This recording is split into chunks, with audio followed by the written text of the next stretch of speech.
So good afternoon, everyone, and welcome to our to the 8th talk of our Rising Star Symposium series. We are a special interest group within IEEE ComSoc Technical Committee on Cognitive Networks Community, and our special interest is in AI and machine learning in security. That's the and also broader part of cognitive networks. So who are we? We are there. We are right now 5 people who are overseeing this group. Our chair is Professor Shubha. She's from Stevens Institute of Technology, and we are others. We are 4 vice chairs. Dola Shah from University at Albany. Me, myself from Devashree Roy from UT Arlington, Hanif Rabari from RIT, and Moinul Hossain from George Mason. So So we are right now, we have a very vibrant group and community in LinkedIn, and we are growing. This is actually old number of few or a month old, so 523. So please feel free to join our group. We do post about our new events there. Then you can also reach out to us via email. So far over the years, what activities we are doing. So this was during the pandemic period, during 2020 to 2022 period. There were a few of, not a few, a lot of talks were organized by us as a virtual seminar series, and these were mainly given by some distinguished professors and scientists. And you can get, this is the list. We started with Professor Vincent Poor, and that continued until Dr. Arup Bhuiya. So all this information about and even recorded talks are in our website. And you can see our website in going there. I will also put our website link in the chat box if someone wants to attend. And all the recorded links are in the YouTube channel. That link is in our website. So now recently from last year in 2023, from 2023, we started this new initiative from the group, which is to organize a talk for the rising stars, for them to get prepared for the job interview, specifically academics or industry, even research-based job interviews. So where we are giving platform for the senior faculty, PhD students or postdocs to present their work in a job talk format. So we always encourage the speaker to keep it within 45 minutes and engage with the broader audience. And so far we have been successful, and we had organized during fall 2023 and spring 2024, we organized 7 talks, and this is our 8th talk. Yeah, so all this information again are in our website. So for as of the logistic of the talk, generally everyone is muted on entry, and we request you to stay muted throughout the talk. But please feel free to write down your questions in the chat box whenever you have them, and we'll moderate those questions at the end of the talk.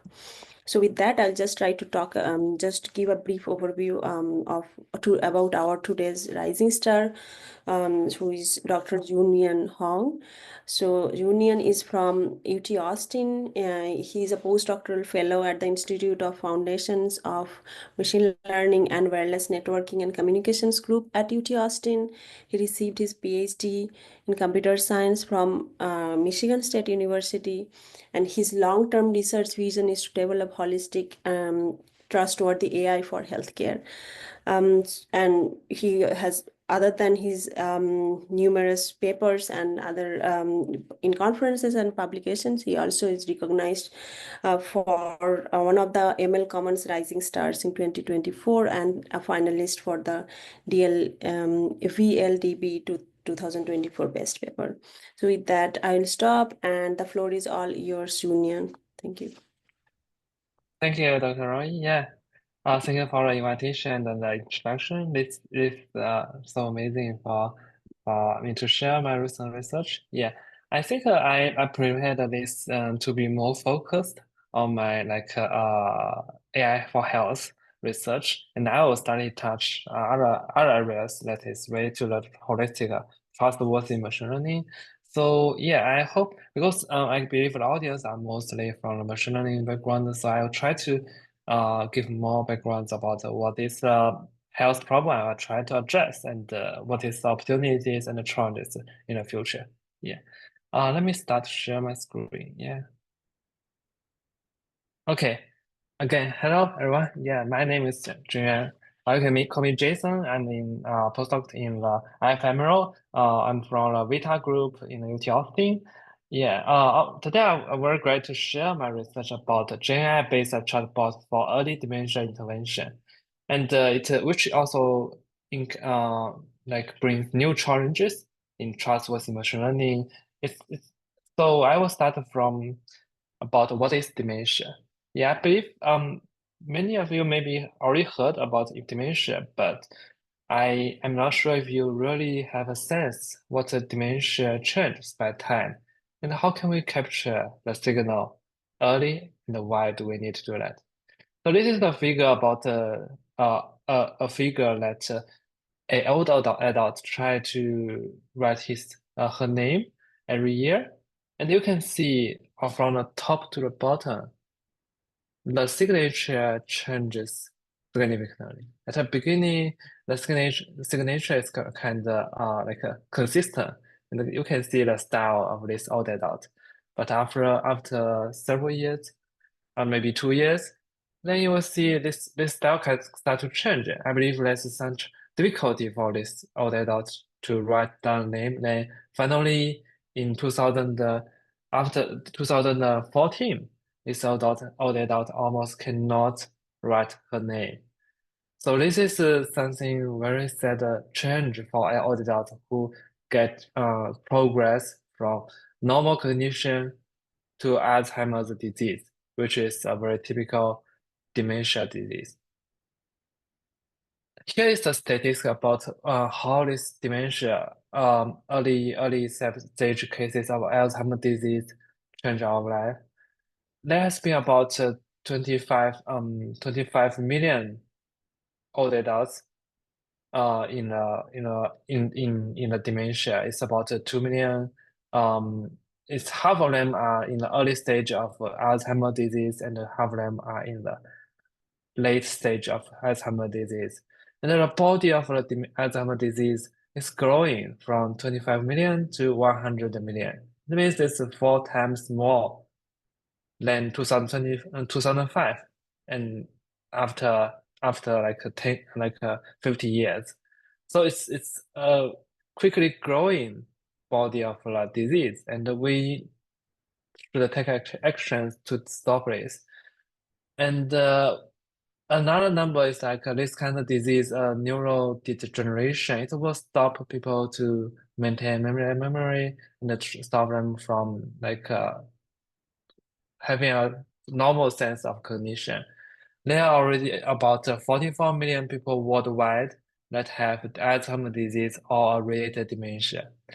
So probably you don't have a very good sense of this number, but this number is much higher than heart disease. Heart disease only have about 0.6 or 0.7 million worldwide. So it's like 10 times more than heart disease for the Alzheimer's disease. So this is a really, really serious disease happening worldwide. Alzheimer's disease is officially at least as the sixth leading cause of death in the United States, and it is the fifth leading cause of death for those aged 65 and older. However, it may cause even worse the deaths than official source recognized. Alzheimer's is also a leading cause of disability and poor health in old adults. Before a person with Alzheimer's disease or Alzheimer's dies, he or she lives through years of morbidity as the disease progresses. So this is a really big challenge for caregivers because they have to take care of these old adults for many years. and these older adults have to suffer from poor bad communication connection, like a lost connection with others. Um, yeah.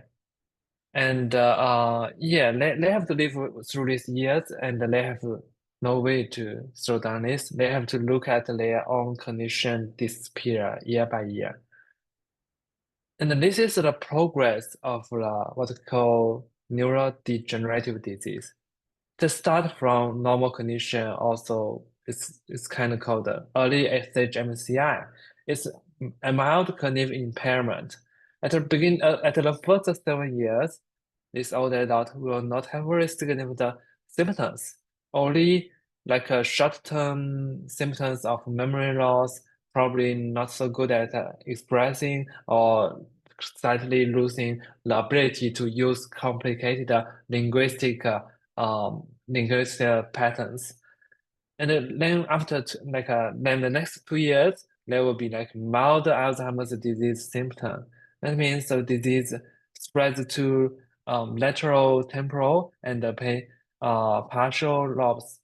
This symptom includes reading problem, poor auditive recognition, and poor direction sense. Yeah, and this is still early stage of the Alzheimer's disease. And then when you get into the moderate Alzheimer's disease, the disease will start to spread to frontal lobe.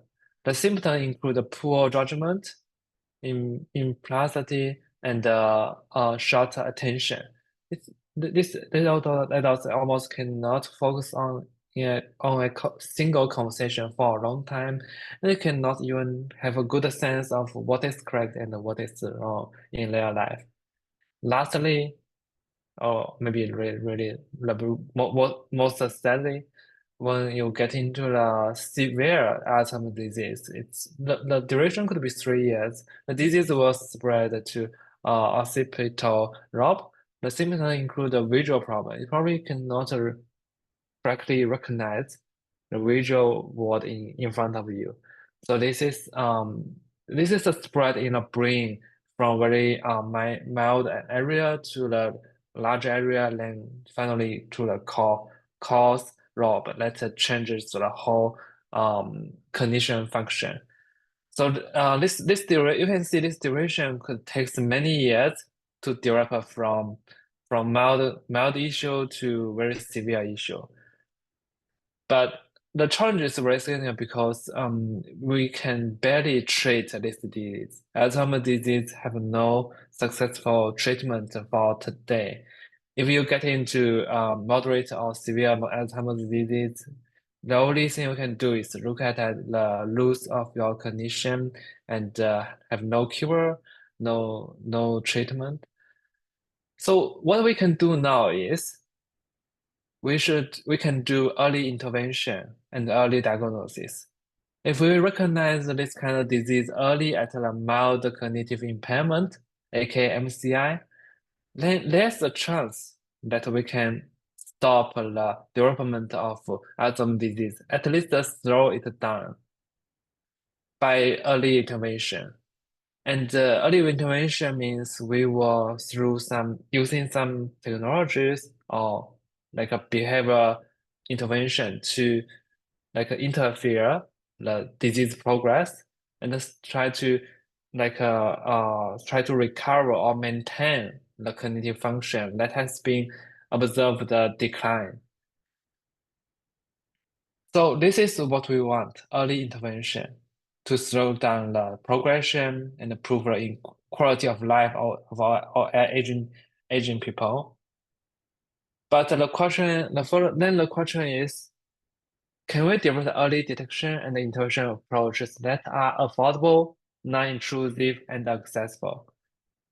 This question is proposed because many aging elder adults they are social isolated.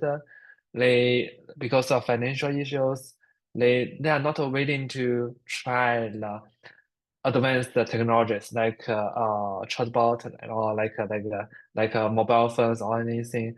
They are not they are not able to like play with games. or any other ways to enhance their life. One of our collaborator ever went to the hospital. He talked to the old adults. He asked them, why don't you, if you want to find some friends to play with, why don't you go to the internet to find some online games? Maybe because of this old adult, he want to play the chess, but he don't want to play online. He don't want to play chess online with others. Even there's so many people, his friends can be connected on the internet, but he don't want. So we want something that is more like friendly, that is really accessible through not stopping people from communication instead of try to engage people to the society, to engage them to the communication. Yeah.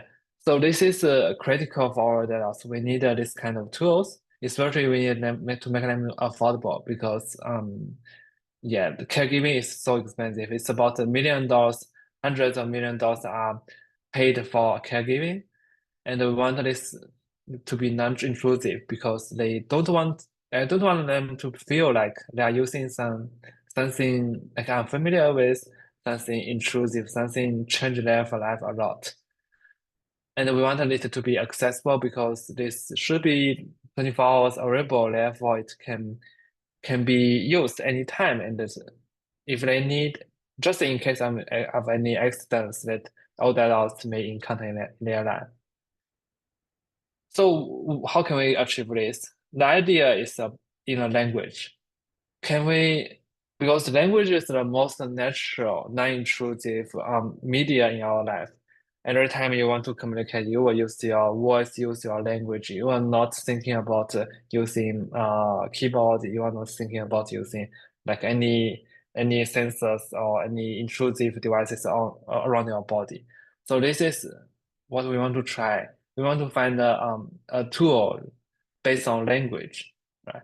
So the first step we want to think about is like, is there a signal that is related to the MCI or dementia in language?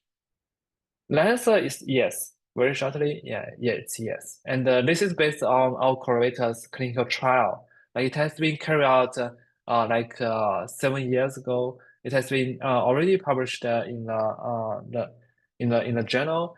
They later stated that there's some signal related to in a conversational engagement. It's maybe you can say it's kind of language engagement and the MCI, or we call it early stage of Alzheimer's disease.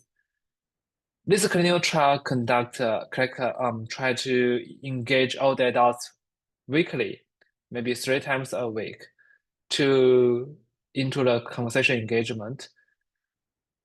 It will carry out a 30 minutes conversation between a trained interviewer and a participants.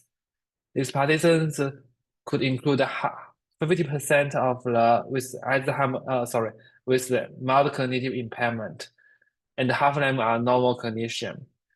The comparison study show that after 6 years or like after six months of engagement or conversational engagement, the old adults with mild cognition impairment will present a reduced risk of dementia. That means this, if you frequently engage with some others in conversations, your cognitive function can be maintained or at least declined slower than others. So this is a very positive signal to show that language may include some biomarker related to the dementia health. So this is 3 examples in the data. We collected like conversation data between interviewer and participant.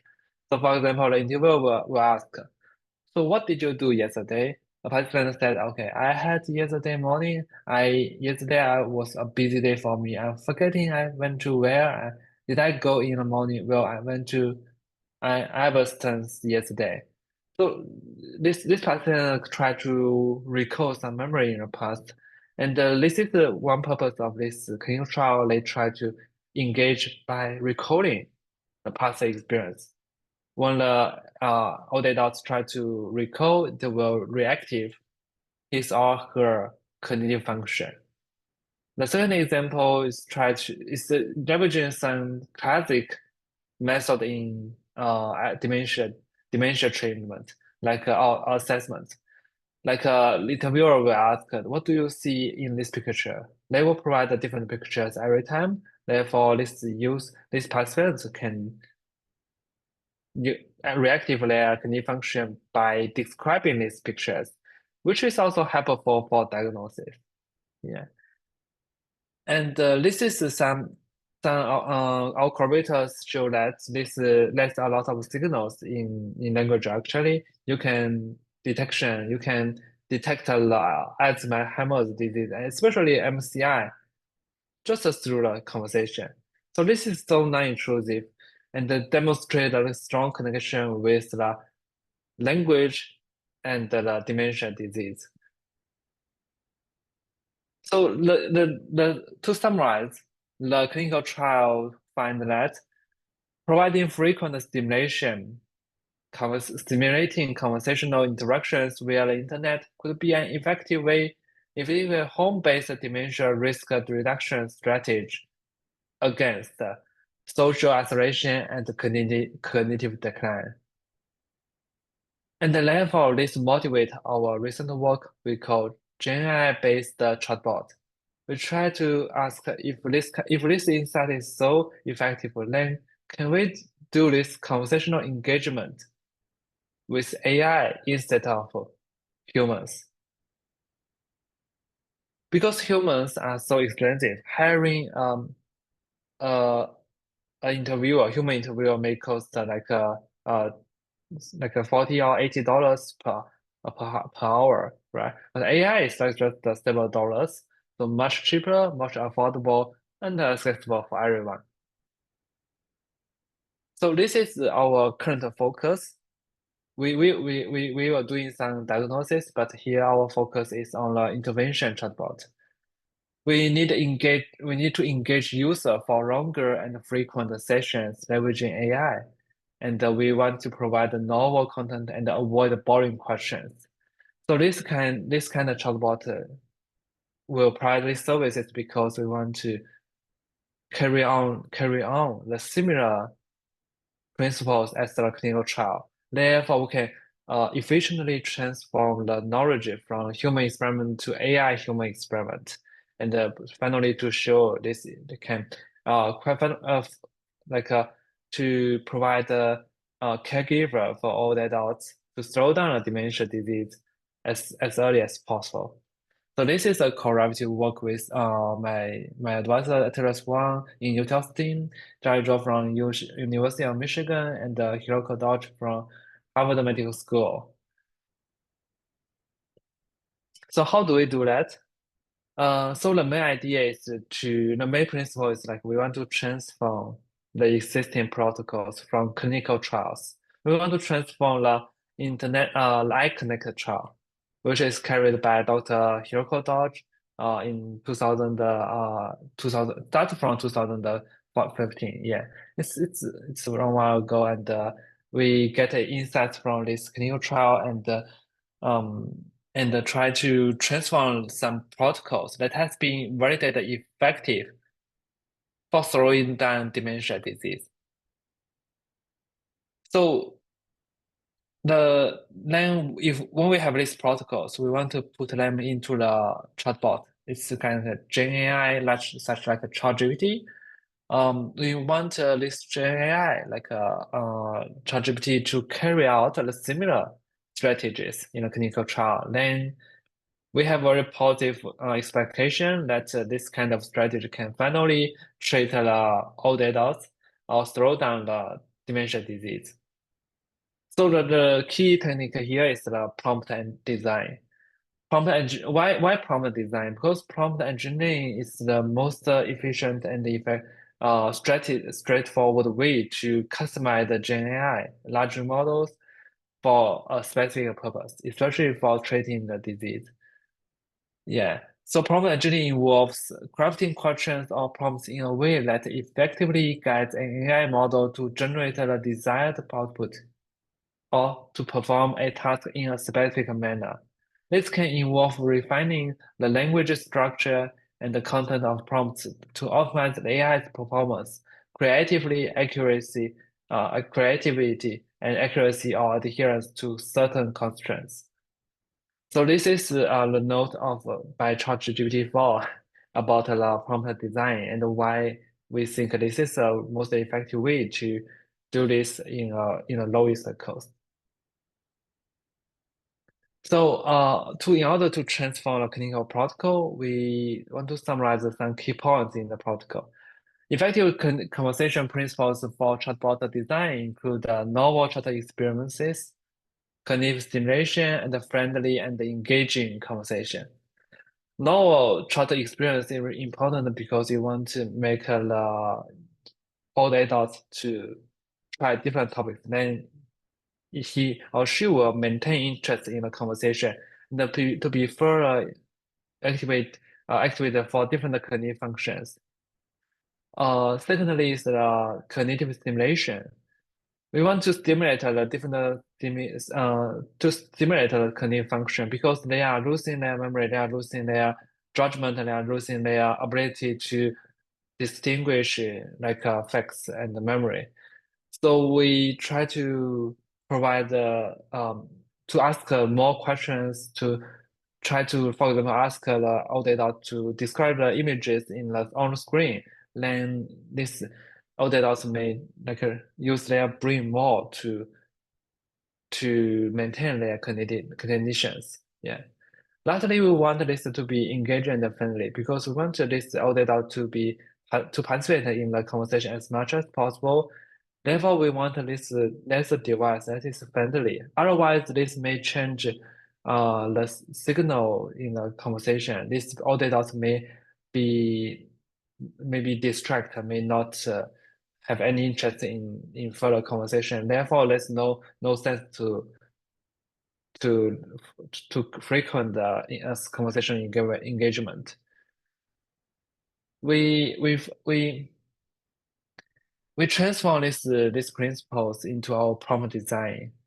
We can corresponding to each key points in the protocol. In the first point, we will randomly select 3 topics, and therefore this chatbot will use these 3 topics to warm up a conversation. Each topic will be associated with an image. This image is it was selected by our clinicians in Harvard Medical School. They will select the images that are of the highest interest to most of the adults, and that would be likely to attract them and engage them in the long term. Secondly, for the cognitive stimulation, we okay, this this is a straightforward guideline. You should stimulate the user's memory, but I will give more details in the next slide. Thirdly is the friendly and engaging. This assistance to give more time for the user because traditionally, like in ChatGPT, it try to be an assistant. Therefore, it will not try to give more time to a user. Instead, it will try to share more facts, share more information as an assistant, right?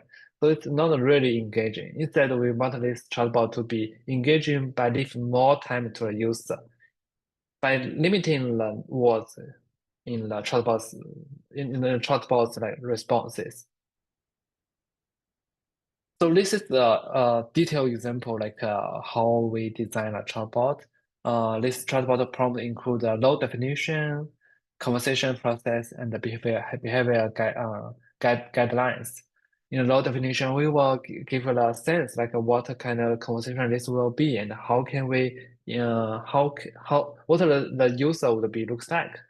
ChatGPT is really good at adaptation to different scenarios as long as you give it enough information about how this user and how the scenarios could be.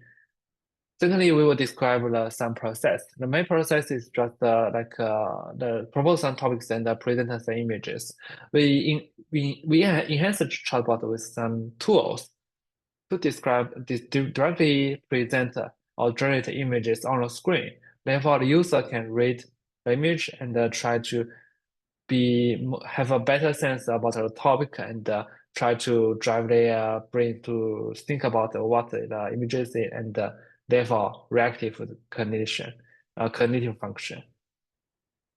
Lastly, probably the most technology part is the guidelines. We manually modify this, and we try to do a lot of research study to show this kind of guideline to provide more details about how the chatbot should behave and how it should engage the users by using these strategies. So this kind of guidelines developed by manually operation study, and we also try to do this by automatic engineering by larger models and by reinforcement learning. We will optimize these guidelines to find the best way to engage a user, yeah, by instruction here. So this is the example of our prompt design. And this is a consequent conversation that is driven by the prompt design. It's like a chatbot will ask, do you like to talk about forgiveness, politeness, and conflict resolution? These three topics are selected because they are cognitively demanding, because they involve many, like forgiveness necessarily involve some past experience in maybe in your childhood, someone hurt you, you want to forgive them, right? So this is some social topics that of a lot of interest to all the adults. So to inspire the youth and the participant to think about more about the topics, the chatbot will say forgiveness is a strong power in your life. Do you remember any experience when you forgive someone? A small story that may generally impact your life? So this is try to give a hint about to the participant, like maybe share some story, right? Then this user may start to tell a story. We found that all adults kind of love to share, like maybe some simple question. They will start to think and then start to share a lot. So this is really good, and I think really helpful for cognitive stimulation. And in the third case, we show that okay, if the user cannot organize their words, this user said, "Yeah, I want to share, but let me think." I think this user is kind of hesitant and not so fluent in the language. So the chatbot surprisingly presents some empathy, like, "Oh, no worries. It sometimes take time to recall some experience. I'm very glad that you are open to share personal experience, which is not easy for everyone." So I believe this is really encouraging. Like when I heard this, I'm so impressed. Like if I'm there, I would love to share more about my personal experience because the travel gives me time, try to calm me down, try to relax me. So this is a very positive result that we observed, like empirically observed by checking a conversation. But this is not enough, right? We as a scientist, we want to validate that chatbot is effective. We cannot. I'm not a social scientist, but so I will not. We will finally put into like human experiment, but we want to ask, how can we validate this? How can we verify this conversation is effective? And how can we optimize that, right? So we have many tools to optimize this kind of conversation, to optimize the chatbot, like fine-tuning, reinforcement learning, or like supervised learning. But the problem is like, how do we design objective function?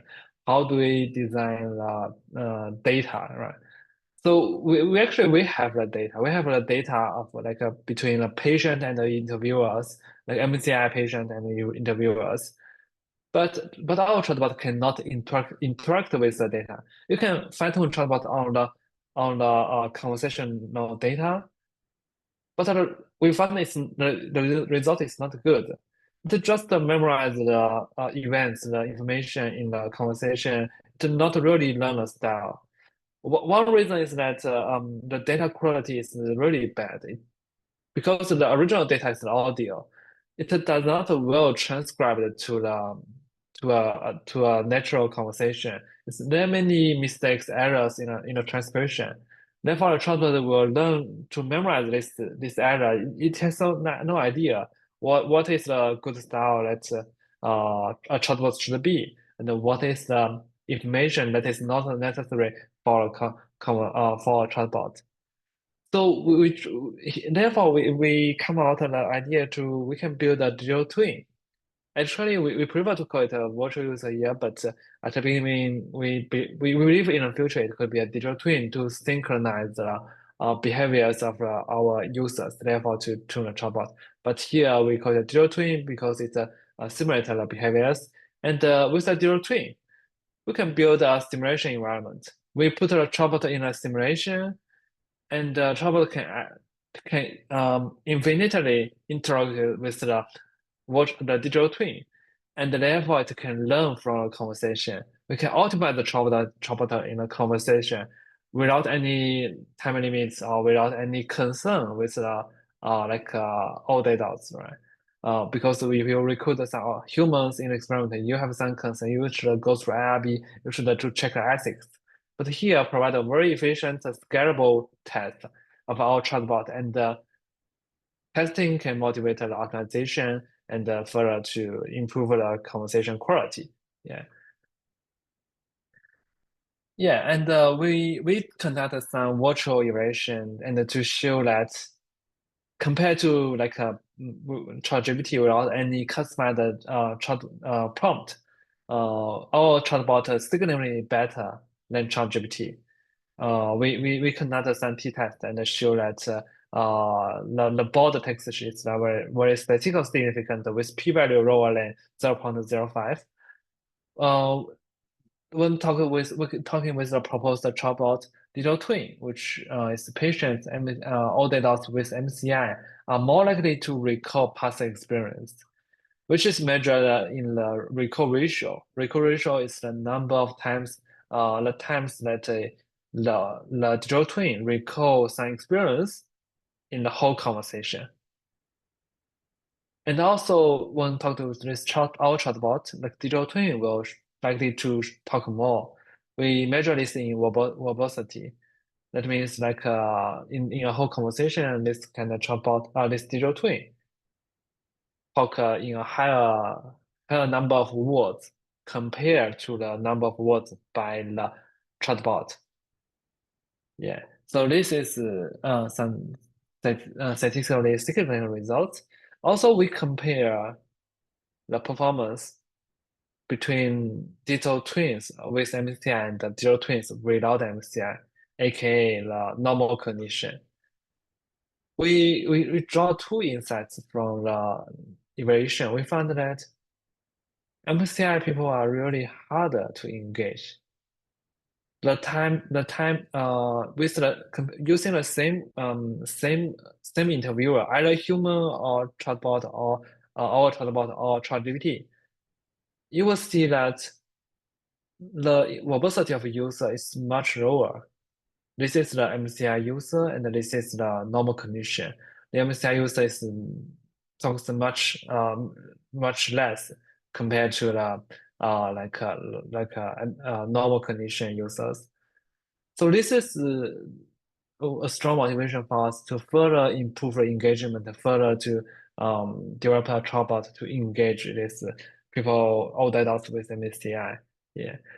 Also, that we found that this is the larger gap between our chatbot. Even though our chatbot already better than ChatGPT, but there's still a larger gap between our chatbot and the human interviewer.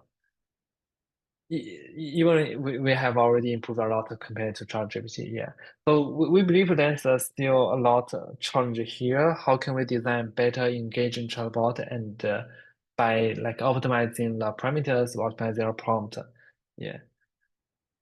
So lastly, I want to show that not only like a prompt engineering, we have a full stack product to demonstrate the power of AI in like a dementia disease. We implement a patient-friendly interface because many elders they are not good at using computers or any modern tools. We want to make this. We want to minimize the interaction like operations in the software.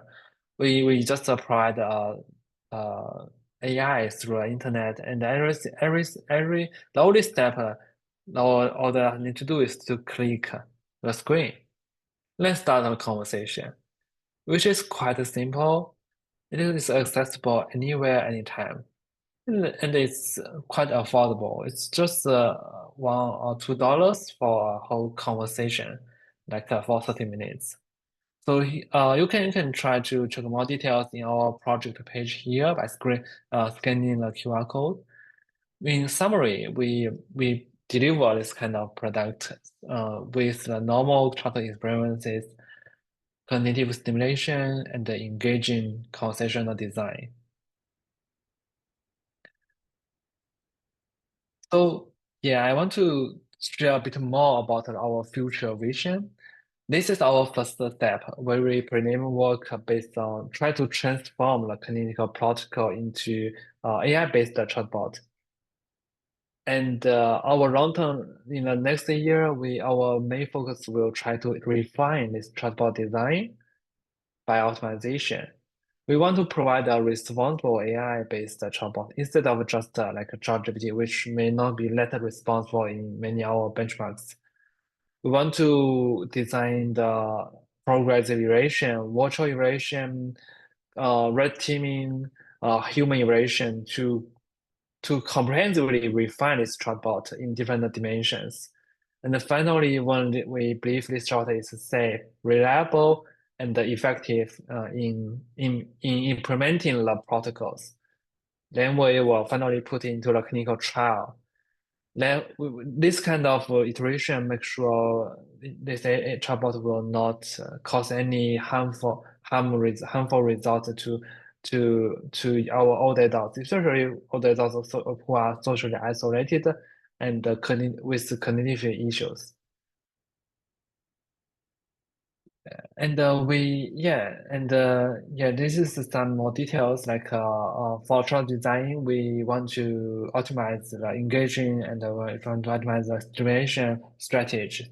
And we want this evaluation to tell us how safe and how compliant this AI is.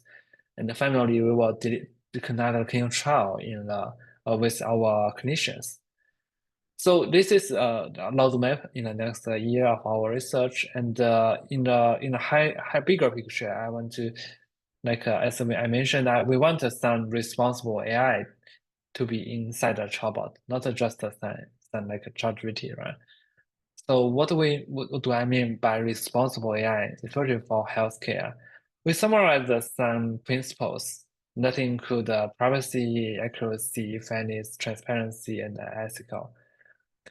I will pick just some key points here. For privacy, we want to ensure the strict protection of patients' data because many people they are very sensitive to share their personal experiences with AI because they are not sure if this AI is really like leak the information with a company with other institutions. So we want to provide a guarantee to really protect this information. And we want to make sure this will comply with the health regulation, including HIPAA, GDPR, because users they don't understand the technology, but they trust this regulations. We comply with them and ensure there's to build some trustworthiness with the user. And we also want to provide to ensure the ethical responsibilities because this is a conversational chatbot. It will and we cannot control it, but it will user may ask us some ethical questions. We want to fully test that and then ensure this AI will not spread ethical incorrect information and cause any mental damage to users, right? So this is the responsibility for AI. And we already take many actions towards human-centric AI and with consideration for healthcare. For example, in terms of privacy preserving, we developed a theory and the practice of using differential privacy in machine learning. We prove that that's an effective way to reduce the number of data that is necessary to be used for like training a private model. We also developed a cohort learning that enable us to do the computation intensive tasks on the cloud like training, but without directly accessing the data in user set. It's an extension of paradigms like federated learning. We call it a correct learning because it's like a more like a point to point. The user has their own data, then we can customize a model on the cloud without directly accessing the data. And also we ensure every information transmitted between user and the cloud is guaranteed with different privacy. Yeah, this is work including like image classification models, also for large language models, published in ICRR 2023 and this year. And our privacy research also won some like competitions in nationwide. We also have a recent paper to assessing the data privacy in large language models, which won the best paper nomination at VLDB. And we also consider the ethical. We want this model to be fair and ethically correct, ethically safe. We assess the like compressed large models that can be run on mobile phones or like their daily devices. We try to test like if this compressed large model are still trustworthy. Is it still maintain the ethical safety? Is it be safe and fair and robust in the real world? This paper has been extended to ICML, testing over like 3,000 models, compressed model in different ways. Lastly, we also, including this paper, we have a conversational chatbot for early dementia intervention. We also actively explore like how can we design other chatbots for all the adults.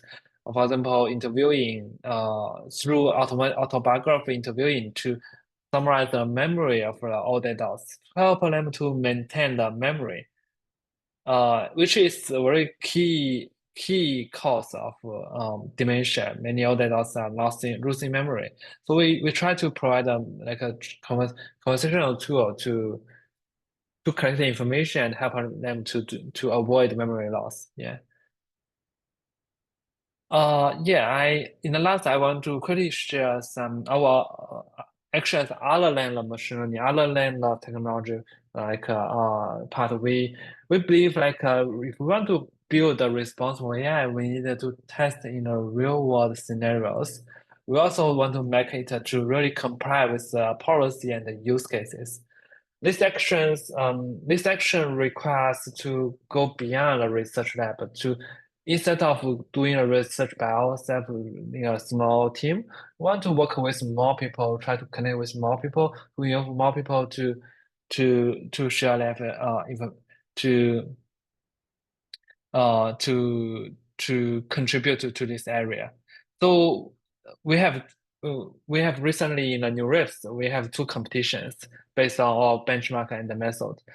For a privacy competition in cooperation with UC Berkeley, UIC, and NUS, we transform the benchmark into a competition to test if large model will memorize, fine-tuning large model will memorize or leak the private identifiable information. Especially, we use our conversational design, the chatbot design, to generate synthesize data and fine-tune this large model, and which include many private identifiable information, which aka PI or PHI in our research. Yeah, we invite people to do the red teaming and the blue teaming. red team will try to attack to steal or retrieve the private information. The blue team will try to defend that, try to stop the model to leak information. Yeah. So this is we believe this can really advance this area by signaling like a serious like a challenge these techniques. And also we try to do the competition for safety, especially when the agent, so web agent try to retrieve information on the internet. The safety becomes very critical. We also for example, our recent work is to design a automatic guardrail for health database. It will transform text policy into symbolic, or you call like a code-based guardrail. It will execute closely, precisely examine if this policy is obeyed in accessing the health database. We also try to make this into a competition to test if agent is safe in real world. We test if some demonstrator can backdoor a web agent and try to inject harmful information, do some abnormal, unexpected things in the website. Yeah. And other than that, we also organizing a workshop, try to bring people in different areas to encourage interdisciplinary collaboration. We invite people from healthcare, Gemstone from Stanford, Tanvir from IBM Research.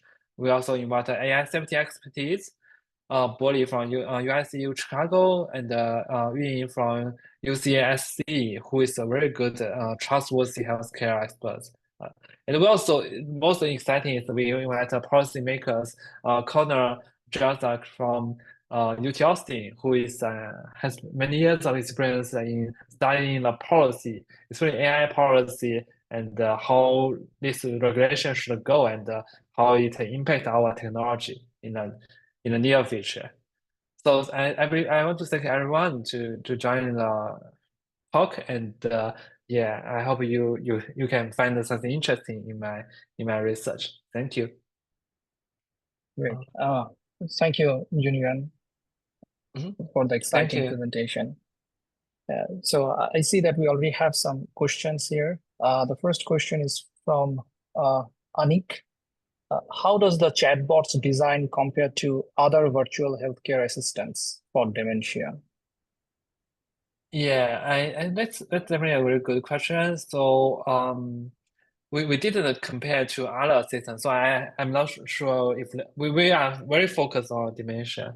So we are not aware. I'm not sure if they are, probably we missed something, but didn't find in last year we didn't find any other assistant is specifically designed for dementia.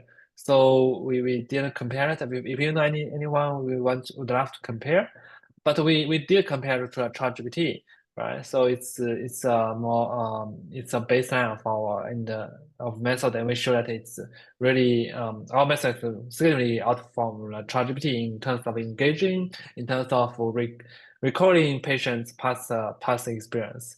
Yeah, and Okay. yeah, thanks. All right. So the next question is from Mohammad Tawfiqur Rahman. And he's asking, how does the chatbot handle the variability in cognitive abilities of older adults with MCI? Yeah. I like this question. This is, yeah, I think this is a very deep question in MCI. I didn't present here. It's really true that different elder adults with MCI have variables and even diverse cognitive abilities. Some elder adults, even with MCI or even with Alzheimer's disease, they are very fluent in conversation. Have no problem with memory. But some are really bad at like the communication, right? So we haven't do anything to do with that, and we are trying to look at that. We are trying to design some metric, but we haven't get a result yet. We're trying to design some new metric to evaluate the behaviors in different users. But one thing I can share that Actually, this experiment is done by simulating individuals separately. So you can see that's indeed a large variance because of a difference between different old adults, right? So the question is, the problem is existing. We don't have a good strategy to handle this yet, but our plan is we have a work try to collect memory like past experiences through the autobiography interviewing. In this work, we will try to in each conversation we will try to collect information about this old adult and summarize and save into the database. Therefore, we will create a profile for each old adult during the regular conversations. We will collect this information and we will customize this conversation in after several rounds. Because we have this information, we know how this user will be. Then we will customize this chatbot, leveraging this information. For example, if the user is not good at organizing his or her word, then we will we will ask this chatbot to be maybe slow down, to be asked set the question more briefly, and try to describe things more in more clearly, right? So this is how we do it which is still in progress, like memory, summarization, and adaptively modify the prompt at the test time or inference time. Yeah. Okay, all right. Thank you. So we are almost at the end. Is there anyone who has a question? Yeah, a quick question here.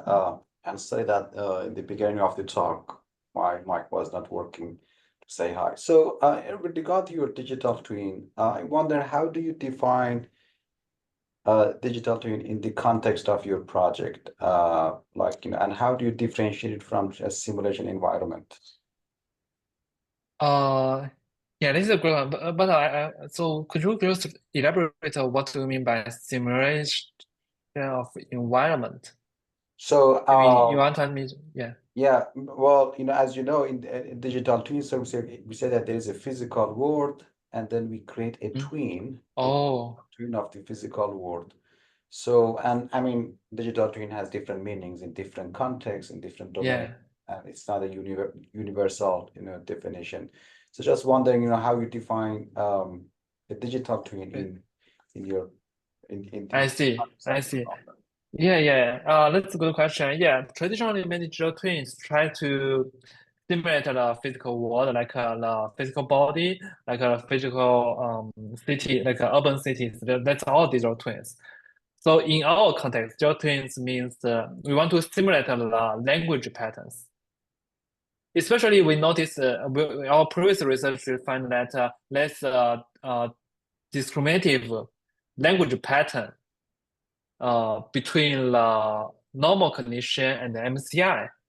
Therefore, in here we try to simulate this kind of MCI related language patterns. So in other words, we try to mimic the style of the patients, and therefore we can put a chatbot in a simulation to test it with the patient and digital twins. Yeah. Yeah, and is it just text, or it also sometimes could include other modalities? At the current stage, only text, and I think that's a very good point. We are thinking about some other modalities, but the problem is our data is only audio, video, so we haven't see a very significant value to include other modalities like video or audio. Yeah, so currently we think text is the most cost-effective way to do that. So therefore, we want to start from the text. Okay, thank you very much. Yeah, thank All you for right. your question. So this is it from us. Thank you again, Junyon, for your time and Yeah. presenting your work. We hope that you will continue to make impact in the field that you are working on. Best of luck for you. Yeah, thank you, Dr. Hossein, and thank you, Roy, for the invitation. This is so helpful and so amazing. like a seminar. I hope to see more like great talks in your seminar. Yeah, thank you. Yeah, goodbye. Bye, Bye. everyone. Thank you.